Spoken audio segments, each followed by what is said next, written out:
Imagine this. It's election day. A young black woman with arm crutches walks down the street. You've researched the candidates, you know where your polling place is, and you've arranged transportation. She stops and looks up at an enormous flight of stairs. Then you arrive at the polling center, nothing goes to plan, and you can't cast your vote. She shakes her crutch angrily. The truth of the matter is, you can plan for everything and still be met with inaccessibility at the polls. My name is Amani Barber, I'm a disabled voter, and this is Vote for Access. Amani in the studio. The Americans with Disabilities Act, or ADA, has been in existence for decades and is designed to provide equitable access for people with disabilities. Since this law is the age of your average millennial, how come the ADA is less enforced than my student loan repayment plan? Amani purses her lips. In addition to the ADA, there are several laws. The Help America Vote Act, the Voting Rights Act of 1965, the Voting Accessibility for the Elderly and Handicapped Act of 1984, and National Voter Registration Act of 1993. These laws already demand that voters with disabilities have the right to accessible, private, and independent voting. However, come voting day, this often isn't the case. Let's hear from Parmi from Alabama about their day at the polls. I need accommodations that are accessible and operable. And when I say accessible, I mean that when I get there, if there's a machine there that has print on it, I'm not able to see what the print is. So I would need to know what is on this screen. On several occasions when I've gotten to a polling precinct, the machines are somewhat still in the box, not plugged up, and I've actually been told that they were not going to turn them on. I have poll workers that are not sure how to utilize the machines, the AutoMark specifically, to help me vote on the machine when I get there. And sometimes I even have poll workers that stand behind me while I'm voting, and they're watching the screen as well.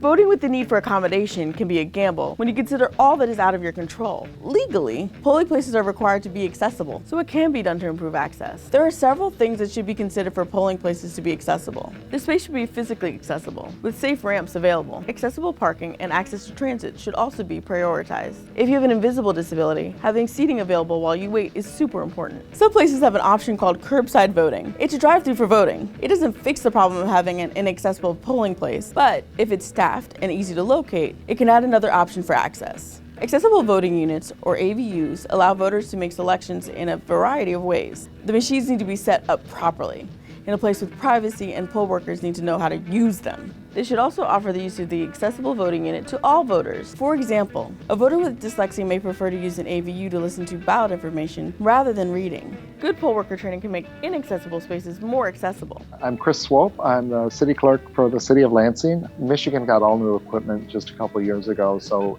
it was a different piece of equipment. The poll workers hadn't used it as much, hadn't had as many voters come through and use it. And we started to get feedback from a couple of voters that they felt discouraged from using it. And that was the last thing we wanted. If those people that are there to assist a voter through the voting process don't feel confident or seem confident with a part of the process or a piece of the equipment, it doesn't instill confidence in the voter. Although 60 to 70% of polling places are inaccessible, there's no national outrage or even awareness. Eric from Michigan spent years trying to vote and was finally successful. And I was inside the polling location, and they said they had the auto voting machine, but all they had was the headphones and the MIDI controller. They did not have the device for me, and I was like, that's it. I'm like, that's it. I'm not gonna do it. Eric in his power chair in front of an AVU. As you can see, that's the machine. I mean, it wasn't even plugged in. I was finally able to vote private and independently 20 or 21 years later. The longest anyone who wants to vote should have to wait is the 18 years we all have to wait in America. If you can't get to a polling center, you can contact local officials to ask for assistance. Options like the election protection hotlines and reaching out to your local protection and advocacy agency can provide you with support on election day.